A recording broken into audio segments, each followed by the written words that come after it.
주님 전에 나올 때 빈손 들고 나오지 아니하고 귀한 것 구별하여 주님 앞에 봉헌한 손길들마다 하나님께서 때를 따라 도우신 은혜로 함께하여 주시고, 출타 중에 있는 성도님도 하나님 기억하여 주시고, 또 하나님 우리의 모든 성도님들의 가정들마다 때를 따라 도우신 은혜가 풍성함을 이뤄갈 수 있도록 은혜 더하여 주옵소서. 오늘 예배 시종일관을 우리 성령 하나님께 온전히 의탁하옵고 예수님의 이름으로 감사하며 축복하며 기도하옵나이다. 아멘.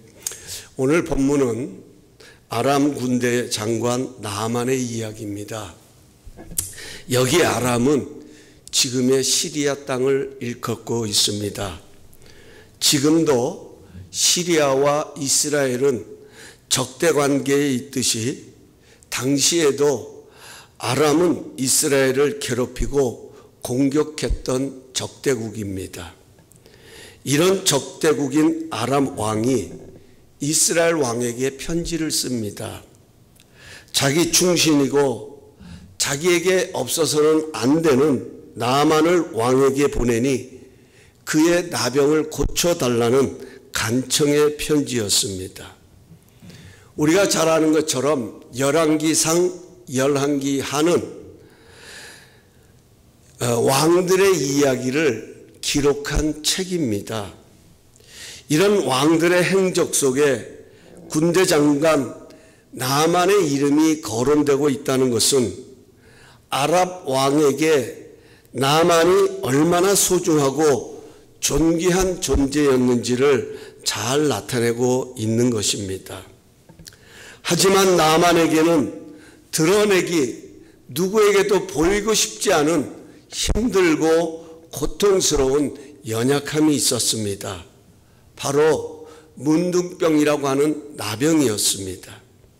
살이 골마 썩어 악취가 나고 생살이 떨어져 나가는 무서운 나병을 앓고 있었습니다. 여러분 한번 생각해 보십시오.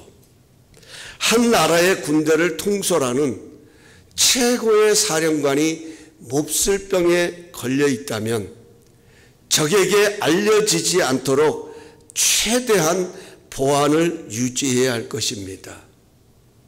아람 나라의 군대의 사기를 위해서라도 비밀스러운 그런 사항으로 지켜져야 할 것입니다.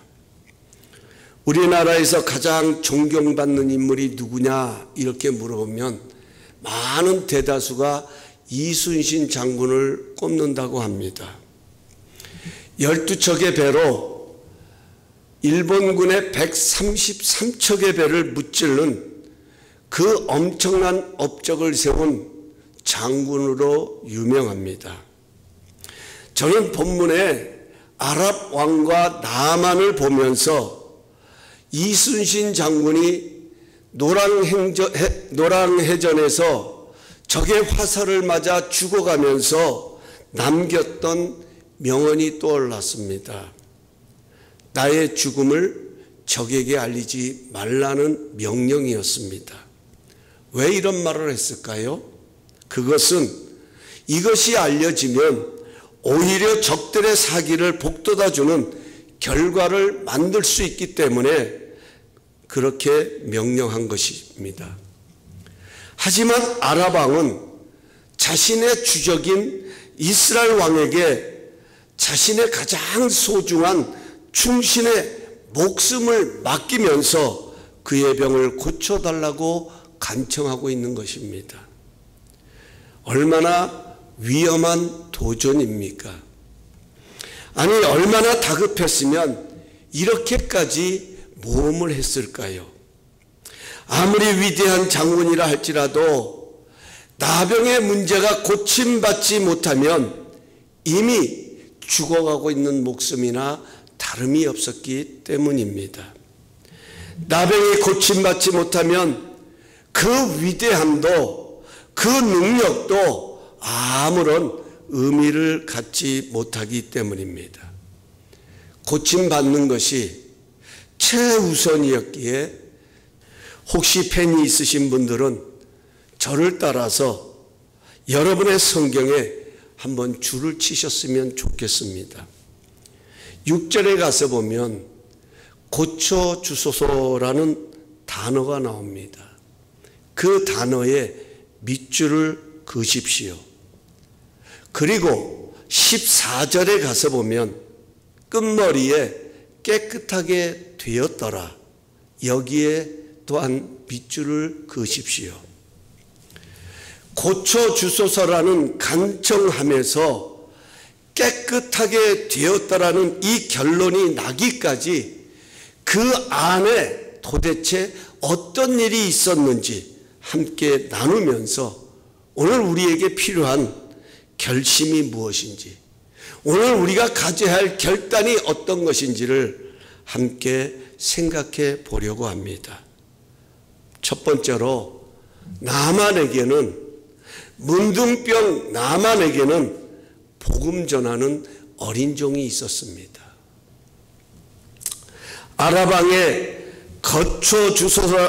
아라방이 이스라엘 자신의 주적인 이스라엘 왕에게 고쳐주소서라는 이 간청이 어디서부터 시작되었는지를 우리가 한번 살펴볼 필요가 있습니다.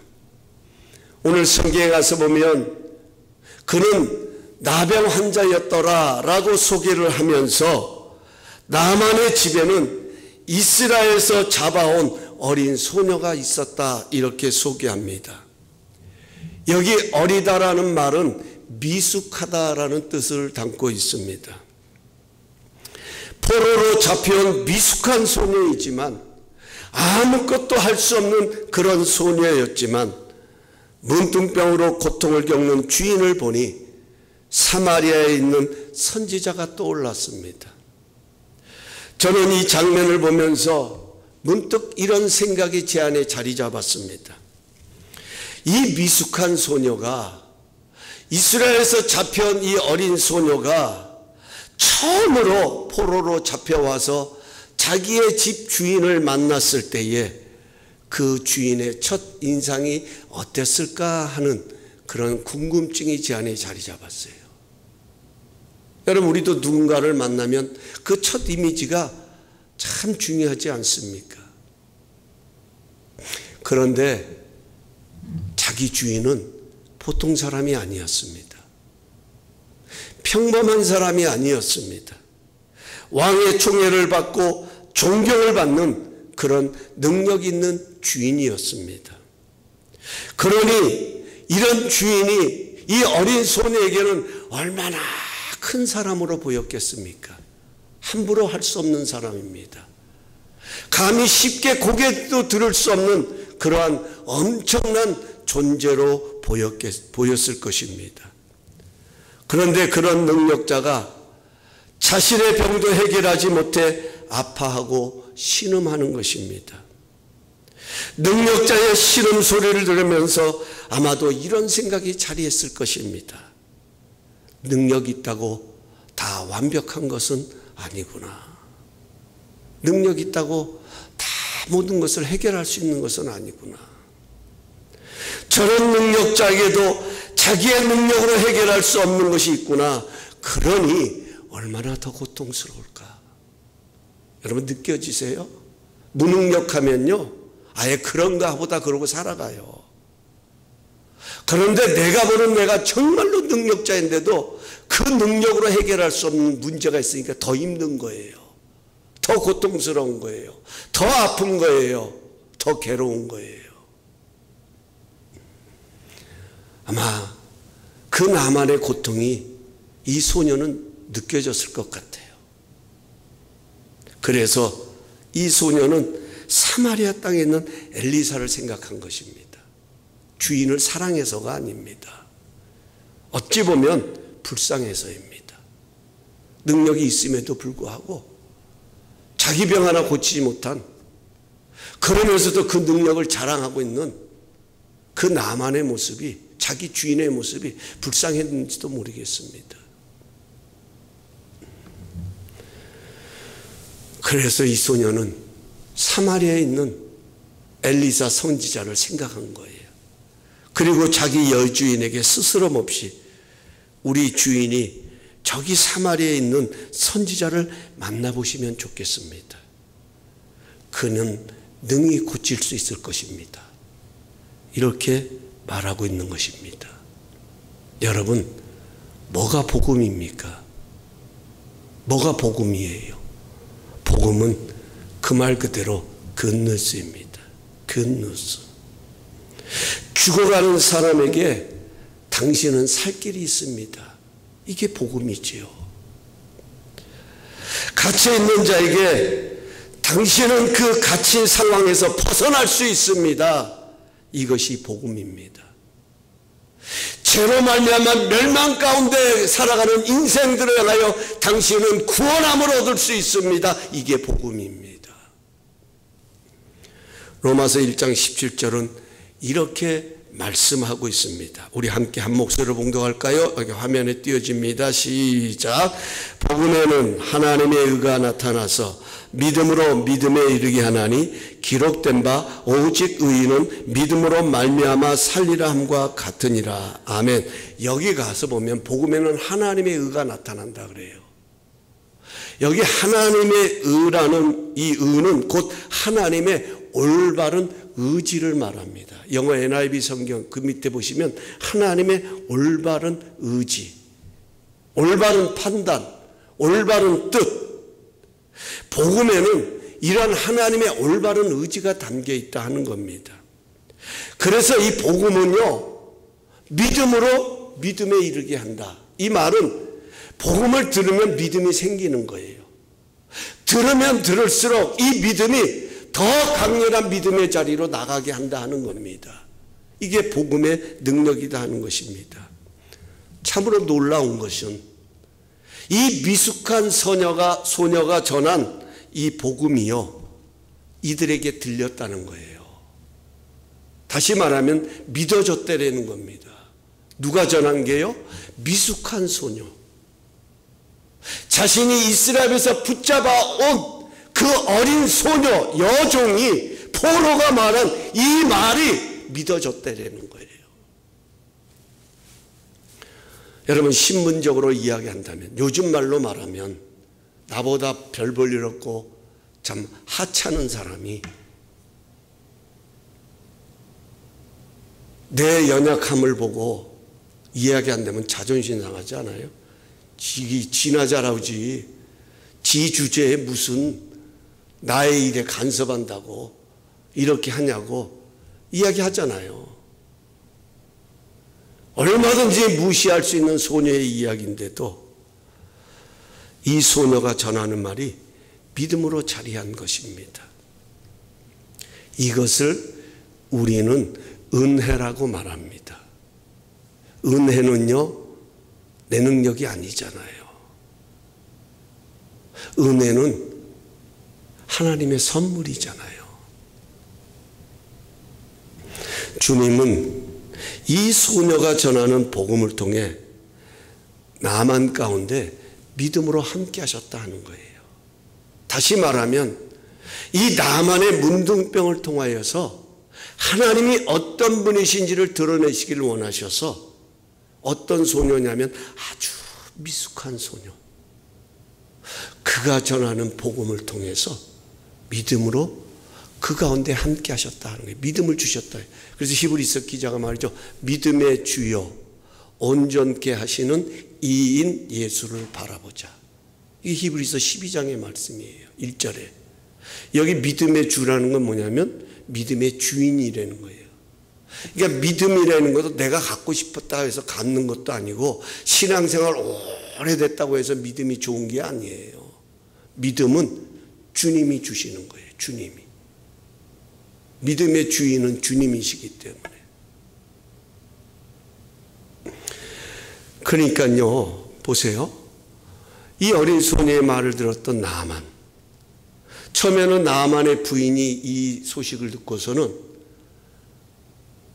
이 부인이 까부지 말고 가서 네 일이나 해, 이렇게 말한 게 아니라 이 이야기를 나아만한테 한 거예요. 그러니까 이 부인도 그 말을 믿은 거예요. 기대감이 생긴 거예요. 바라볼 힘이 생겨나는 거예요. 소망이 생겨났다 하는 거예요. 그러니까 나만에게 가서 그 이야기를 해요. 나만도 그 이야기를 들으니까 그 안에 기대감이 생겨나는 거예요. 믿음은 바라는 것들의 실상이라고 그랬는데 그 안에 바라봄이 생기는 거예요. 그러니까 거침없이 누구에게 달려가느냐? 아람 왕에게 가서 이 어린 소녀의 이야기를 그대로 전합니다. 놀라운 것은 아람 왕도 그 이야기를 듣자마자 나아만에게 가라고, 내가 편지를 써줄 테니까 그에게 가라고. 그가 누굽니까? 이스라엘 왕은 지금 자신의 주적이에요. 적군이에요. 적군의 왕이에요. 그 왕에게 자기가 가장 총애하고 사랑하는 지금 신하를 보내는 거예요. 목숨을 그에게 지금 맡기는 거예요, 지금. 그리고 아람 왕은 이스라엘 왕에게 편지를 써서 내 사랑스러운 이 부하 하인을 내 종을 보내니까 이 병을 고쳐달라고 간청을 합니다. 여러분, 하나님의 고침은 어디서부터 시작되지냐? 그것은 하나님의 고침이 일어나는 곳에는 반드시 복음을 전하는 자가 있다 하는 겁니다. 오늘 우리가 이것을 주목해야 돼요. 상황은 힘들어도 그 상황보다 크신 하나님의 능력을 생각하며 그 능력을 전하는 그를 통해 하나님께서는 믿음으로 함께 하셔서 그 역사를 이루어 가신다는 겁니다. 저는 우리 모두가 복음 전하는 자로 살아갈 수 있기를 원해요. 상황은 힘들고 어렵지만 우리도 어린 소녀처럼 부족함도 있고 연약함도 있지만 그럼에도 불구하고 내가 받은 은혜가 있잖아요. 지금까지 살아오면서 내가 믿고 경험했던 하나님의 능력이 있잖아요. 그러기에 전하는 거예요. 그 힘든 상황 속에서도 나를 여기까지 이르게 하신 그 하나님의 은혜, 그 은혜가 나의 남은 삶도 이끌어 가실 것을 믿기에 우리는 어렵고 힘들 때마다, 아니 내 상황 속에 고침이 필요한 그곳에 그 복음을 전하는 거예요. 맞습니다. 하나님이 하실 것입니다. 이 어린 소녀 이야기처럼 저 이스라엘 사마리아에 있는 선지자를 만나면 좋겠습니다. 어렵고 힘들 때 하나님이 하십니다. 그러니 당신도 힘을 내고 용기 내서 그 하나님을 찾았으면 좋겠습니다. 여기서부터 고침이 시작된다는 겁니다. 오늘 우리가 이런 복음을 전하는 자가 되기로 결심한다면 바로 거기서부터 고쳐주소서, 고침받기를 원합니다. 고쳐주소서, 간절한 간청이 시작될 수 있다는 거예요. 두 번째로, 나아만은 나병을 통해서 하나님을 만나게 됩니다. 어떤 일이 중간에 일어나냐면 자신을 그렇게 힘들게 하던 이 나병을 통해서 나아만은 하나님을 만나게 된다는 거예요. 오늘 본문을 자세히 읽어보면 나아만이 어떻게 주인 앞에서 크고 존귀한 자가 되었는지를 자세하게 설명합니다. 그가 어떻게 그렇게 크고 존귀한 자가 되었는지 한번 1절을 다시 한번 볼까요? 오늘 본문 1절을 다시 한번 봅니다. 우리 함께 봉독합니다. 시작. 아람 왕의 군대 장관 나아만은 그의 주인 앞에서 크고 존귀한 자니 이는 여호와께서 전에 그에게 아람을 구원하게 하셨음이니라. 그는 큰 용사이나 나병. 여기 중요한 단어가 이는이라는 단어예요. because. 영어 NIV 성경은 because라는 단어를 쓰죠. 이는. 나만이 큰 용사가 될 수 있었던 것은 전에 여호와께서 나만을 통해서 아람을 구원하게 하셨기 때문입니다. 나라가 위기에 처해 있을 때에 하나님께서 이 나만을 통해서 위기에 처한 그 아람을 구원하게 하셨어요. 그러니까 왕의 입장에서는 정말로 이 나만은 크고 존귀한 자였어요. 마치 다윗이 어디로 가든지 하나님이 이기게 하셨다라는 말씀처럼 나만을 통해 아람을 건져내신 그런 적이 있었다 하는 것입니다. 하지만 나만은 이걸 몰랐습니다. 만약에 나만이 자신이 이런 공적을 세울 수 있었던 것이 하나님 때문이라고 하는 것을 알았다면 나만은 문득병 걸렸을 때에 하나님을 찾았을 거예요. 여러분 표정을 보니까 안 그랬을 것 같아. 아니요, 목사님, 그건 목사님 생각이에요. 안 그랬을 수도 있어요. 물론 뭐 그럴 수도 있겠지만, 그러나 두말할 것 없이 저는 그렇게 생각돼요. 찾았을 거예요. 하나님의 이름을 불렀을 거예요. 이 소녀의 이야기를 듣기 전부터 그 고통을 안고 살아가지 않았을 거예요. 하지만 몰랐습니다. 자신의 능력이 특출하고 자신의 전술이 특별했기에 자신의 능력이 대단한 줄 알았습니다. 여러분 시편 127편 1절은 이렇게 말씀합니다. 여러분 다 기억하셔야 돼요. 여호와께서 집을 세우지 아니하시면 세우는 자의 수고가 헛되고 여호와께서 성을 지키지 아니하시면 파수꾼의 경성함이 허사로다. 여러분 누구나 가정을 세우려고 하고 집을 세우려고 하고 회사를 세우려고 하고 내 기업을 세우려고 하고 내 삶을 세우기 위해서 얼마나 애쓰고 노력합니다. 하지만 하나님이 세우지 아니하시면 하나님이 세워주실 때 그 노력과 수고가 헛되지 않는다 하는 이야기예요. 뭔 이야기입니까? 우리의 노력만큼 우리의 수고만큼 그 수고가 열매 맺을 수 있도록 역사하시는 분이 있다 하는 겁니다.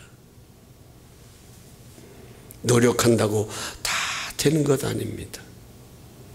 노력한다고 다 되어진다면요, 여러분 여기 있는 우리 모두 다 잘 돼야 돼요. 노력한다고 다 돈 벌 수 있다면 우리는 벌써 돈방석에 다 앉아 있어야 돼요. 왜? 여러분 노력하시잖아요. 눈물 흘리며 씨를 뿌리면 다 기쁨으로 열매 맺을 수 있다면 나는 오늘도 울면서 씨 뿌리겠어요. 저는 진짜 울면서 씨를 뿌릴 때 기쁨으로 열매 얻을 수 있다면 저는 울겠습니다. 매일같이. 근데 울면서 씨를 뿌린다고 다 기쁨으로 열매를 맺느냐? 기쁨으로 열매를 맺게 하시는 분이 있다 하는 거예요. 내 입을 넓게 열라 내가 채우리라. 여러분 내 입을 열어야 할 이유는 내가 여는 만큼 채우시는 분이 있다 하는 거예요. 우린 이 원리를 기억해야 합니다. 이것을 깨닫고 아는 것이 축복입니다. 나만은 나병이라는 이 고통 때문에 바로 이 하나님을 만나게 됩니다. 이런 면에서 고난은 축복이다 이렇게 말하는 거예요. 지금도 평소에 믿지 못했던 하나님을 병상에서 만나는 사람들이 얼마나 많습니까? 우리가 하나님을 경험하고 하나님을 만난 사람들의 간증을 듣다 보면 대부분 대부분의 간증이 내가 평안하고 안락하고 좋은 집에 살고 문제 없을 때 하나님 만났다는 사람 들어보셨나요? 저는 별로 기억이 없어요.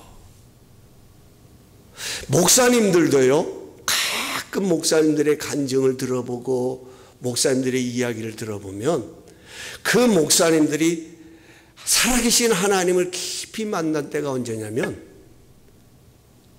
뭐가 잘 되고 문제가 없고 목회가 그냥 척척척 이루어질 때가 아니라 가장 힘든 순간에, 가장 어려운 순간에 하나님을 만나는 거예요. 경험하는 거예요. 하나님을 믿었지만 고난을 겪으면서 하나님을 깊게 만나는 경우가 정말 많습니다. 나만은 나병이라는 고난 때문에 아무리 권세를 가지고 있어도 그 권세가 한계가 있음을 깨달았던 것처럼 그 한계를 깨달았기 때문에 지푸라기라도 붙잡는 심정으로 엘리사를 찾아오게 된 것입니다.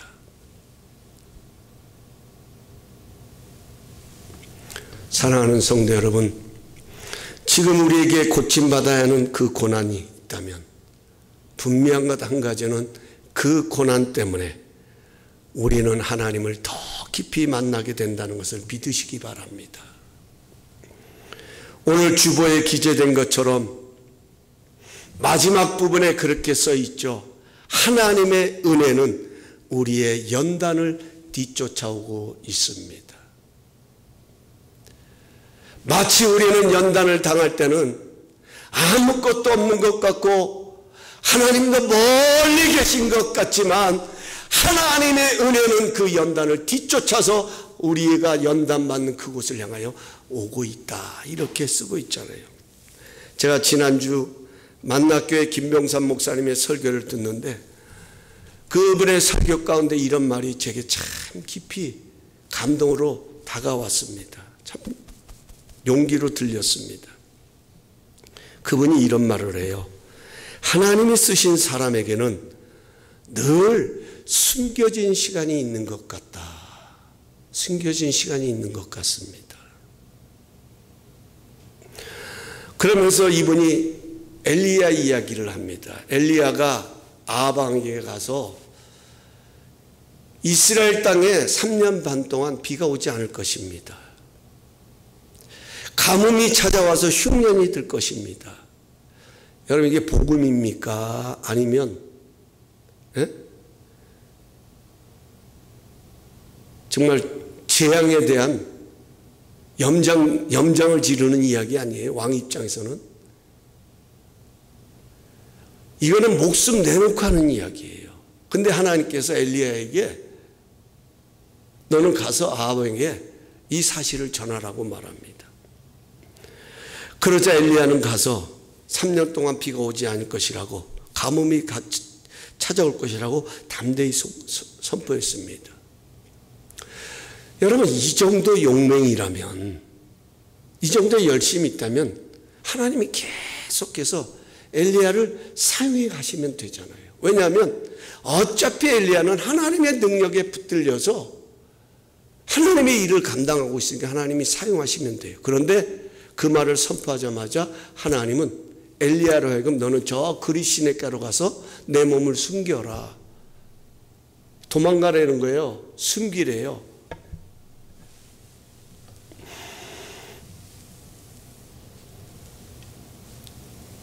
왜 그렇습니까?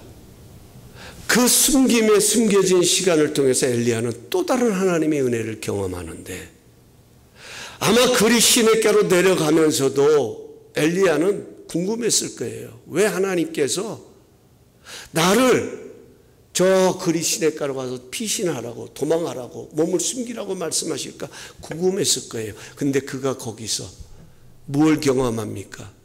까마귀를 통해서 먹을 것을 공급하여 주시고 가뭄이 찾아온 이 상황 속에서도 시시때때로 도우시는 하나님의 손길, 새로운 은혜를 그곳에서 경험하잖아요. 여러분 이 경험이 얼마나 중요한 것입니까? 우리도 경험하지만 믿음의 길을 걷다 보면 항상 풍년만 찾아오는 게 아니잖아요. 흉년을 만날 때도 있을 것이고, 항상 형통한 모습만 있는 것이 아니라 항상 성공하는 것이만 있는 것이 아니라 요셉처럼 구덩이에 던져지는 것 같은 상황을 만날 때도 있잖아요. 그럴 때 우리에게 필요한 것이 무엇입니까? 이런 가운데서도 때를 따라 공급하여 주시고 도우시는 하나님이 나의 하나님이라는 이 믿음이 얼마나 중요하냐 하는 거예요. 이 숨겨진 시간을 통해서 하나님은 엘리야를 이렇게 훈련하셨다 하는 것입니다. 여러분, 우리에게도 이런 시간들이 찾아옵니다. 이만하면 되었다고 생각할 때 하나님은 오히려 더 깊은 바다로 나가라고 명하십니다. 그리고 거기서 내가 알지 못했던 더 크신 하나님의 은혜를 경험하는 거예요. 여러분, 더 깊은 바다로 나간다는 것 쉬운 게 아닙니다. 그만큼 더 수고와 모험이 필요합니다. 하지만 그 수고와 모험을 통해 하나님이 어떤 분이신지를 알게 하신다 하는 것입니다. 우리의 어려운 상황이 더 깊으신 하나님을 경험하는 통로가 된다면 바로 거기에 고치시는 하나님의 은혜도 함께 할 것입니다. 마지막 세 번째로, 깨끗하게 고침을 받기 위해서는 내 생각을 버려야 합니다. 저는 이 나만의 이야기 가운데 11절 말씀을 읽을 때마다 참 나만이 인간적으로 가깝게 느껴져요. 저는 어떻게 보면 나만이 참 뭐라 그럴까 매력적으로 느껴져요. 제가 표준세 번역으로, 여러분 성경이 갖고 계시니까 나중에 집에 가서 한번 읽어보시고, 여러분 성경은 제가 표준세 번역으로 봉독할게요. 여러분 들어보세요. 나아만은 이 말을 듣고 화가 나서 발길을 돌렸다. 여기 있나요? 한번 있나 보세요. 네. 맞죠? 네, 우리 함께 읽어볼까요? 시작. 나아만은 이 말을 듣고 화가 나서 발길을 돌렸다. 적어도 엘리사가 직접 나와서 정중히 나를 맞이하고 주 그의 하나님의 이름을 부르며 상처 위에 직접 안수하여 나병을 고쳐주어야 도리가 아닌가. 한마디로 나만의 생각에는, 나만은 분노해서 지금 다시 아람으로 돌아가려고 했어요. 왜냐하면 엘리사의 태도와 처방이 마음에 안 들었습니다.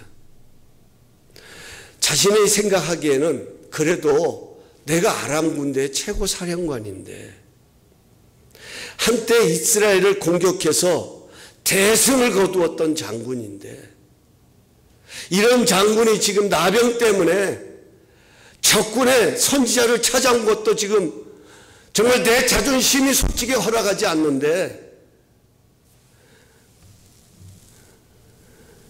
그래도 자신의 입지를 봐서는 최소한의 예우는 갖춰야 되는 거 아니냐 하는 거예요.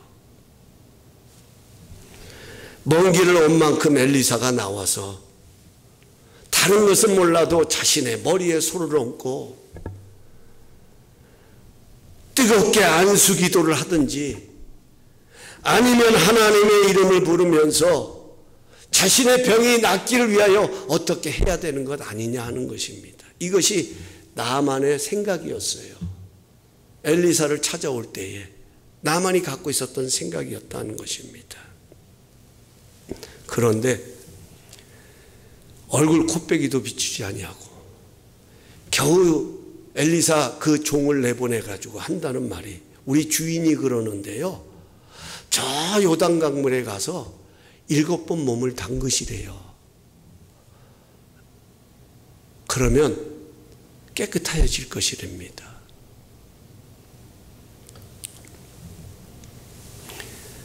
그 이야기를 듣자 나만이 분노가 일어난 거예요.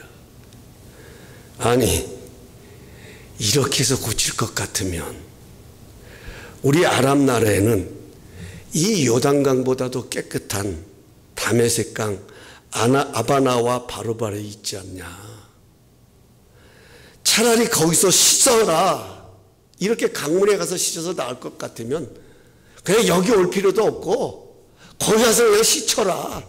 이렇게 했으면 고생도 안 했을 텐데 뭐냐, 여기까지 와서 세상에 저 더러운 요단강물에 몸을 담그라고 하니 이게 자존심이 더 화가 나는 겁니다. 그래서 돌아가려고 했던 거예요.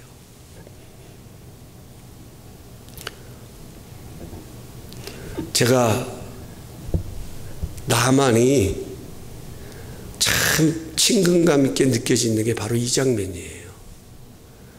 나만의 이런 모습이 저에게도 있기 때문에 그렇습니다. 내 생각대로 안 되는 것 때문에, 내가 원하는 대로 흘러가지 않기 때문에, 내가 바라는 대로 하나님이 들어주지 않기 때문에 분노할 때가 있다는 거예요. 하나님 포기하고 싶을 때도 있고, 하나님 이렇게 하려고 나 지금 여기까지 끌고 왔어요? 던져버리고 싶을 때도 있었다 하는 거예요.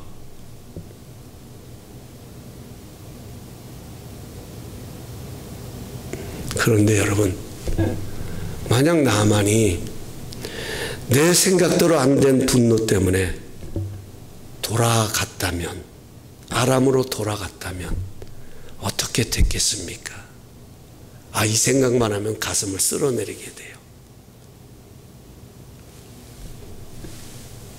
두말할 것도 없이 깨끗하여지는 은혜는 누리지 못했을 것입니다. 그와는 상관이 없었을 것입니다. 여러분 기억하세요. 이것이 바로 사탄의 전략입니다. 이것이 바로 우리를 삼켜버리는, 우는 사자와 같이 삼킬 자를 찾는 마귀의 전략이다 하는 것입니다. 사탄은 내 생각을 타고 들어옵니다. 그리고 내 생각대로 되지 않는 그 상황을 통해 분노하게 만듭니다. 그리고 그 분노를 통해서 은혜까지도 받지 못하도록 막아버리는 것, 이것이 사탄의 전략이다 하는 겁니다. 하지만 나아만은 내 생각을 내려놓습니다. 만약 끝까지 자신의 자존심을 내세우며 내 생각을 고집했더라면 나아만은 위대한 장군이었지만 나병 환자로 죽었더라, 아마 그렇게 쓰여져 있을 것입니다. 하지만 내 생각을 내려놓자 순종할 능력이 생겼습니다. 내 생각을 내려놓자, 그래, 내가 고침받으러 왔지, 내가 고치는 게 우선이지, 그래, 내가 순종해야지. 그 힘이 그 안에서 일어나길 시작하는 거예요. 여러분, 순종은 언제 일어나냐면 내 생각으로 가득할 때는 절대로 순종할 수 없습니다. 하나님이 어떤 축복을 준다고 하실지라도 내 생각이 가득한 우리는 절대로 순종할 수 없습니다. 순종은 내 생각을 내려놓을 때 가능합니다. 그 순종한 결과 오늘 성경은 뭐라고 표현하냐면 어린아이 같이 깨끗해졌더라. 어린아이 같이. 모르겠어요. 나이가 얼마인지는 모르겠지만 대략 잡아도 장군 정도 되면 오늘날로 쳐도 60 이상은 되지 않았겠습니까? 이런 60 넘은 사람이 어린아이 살결같이 깨끗해졌더라. 여러분, 어린아이들은요 화장품 바를 필요도 없어요. 그냥 그 자체만 있어도 아주 그냥 생기가 있고 좋지 않습니까?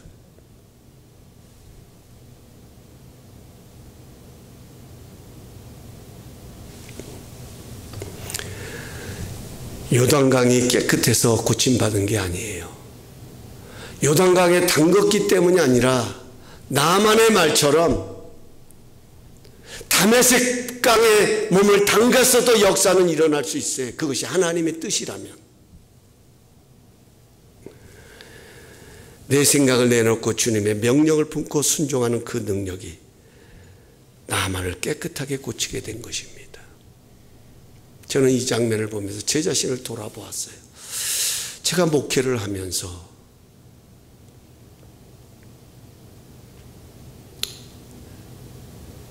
이렇게 깨닫는 것 중에 하나가, 저도 사람인지라 목회를 하다 보면 실망할 때가 있어요. 낙심을 경험할 때가 있고, 때로는 그런 시간들이 길어지면 나도 모르게 번아웃 되고 탈진될 때를 경험할 때가 있어요. 그런데 그럴 때를 생각하면서 왜 그랬을까를 이렇게 돌이켜보면요, 가장 중요한 것 중에 하나가, 내가 힘들어하고 내가 탈진하는 것 중에 하나는 내 생각대로 안 되기 때문에 그렇다는 거예요. 내 생각대로 안 되기 때문에.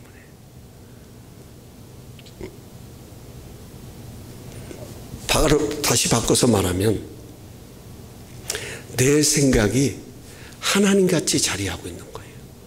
그래서 이 생각대로, 이 생각이 정답이 되는 거예요.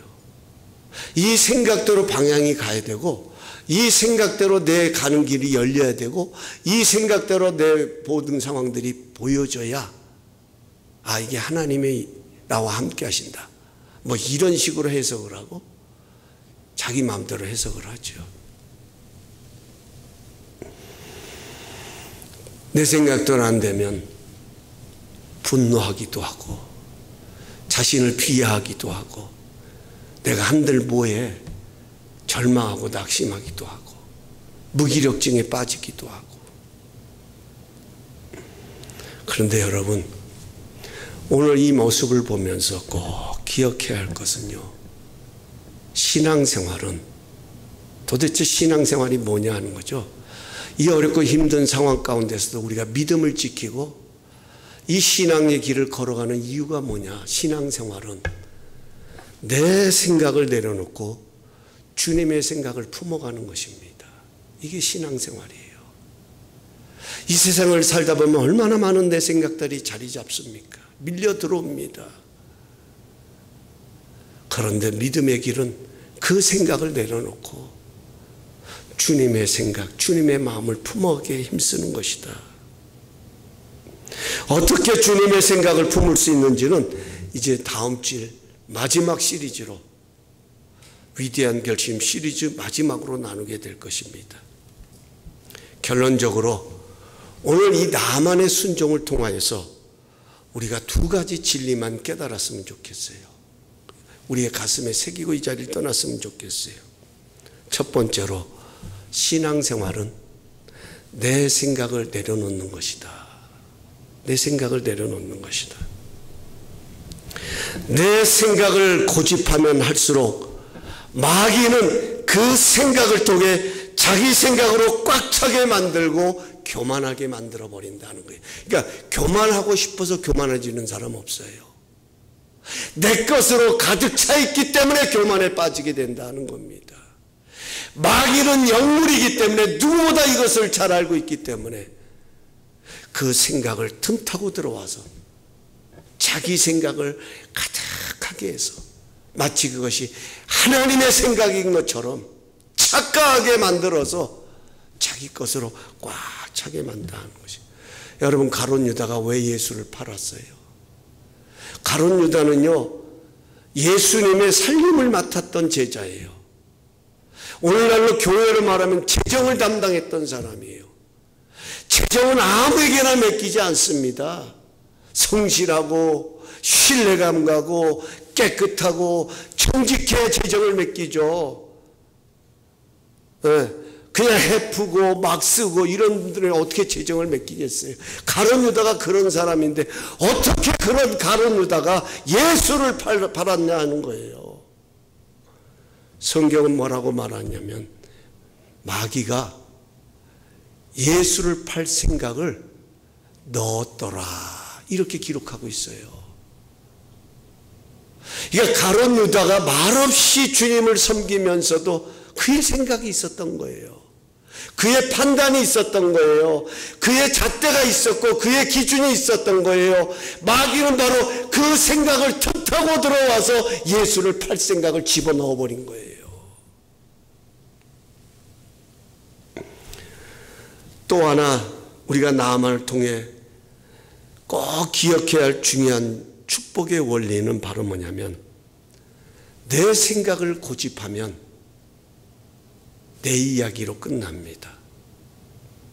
하지만 내 생각을 내려놓으면 그때부터 주님의 이야기가 쓰여지기를 시작한다 하는 거예요.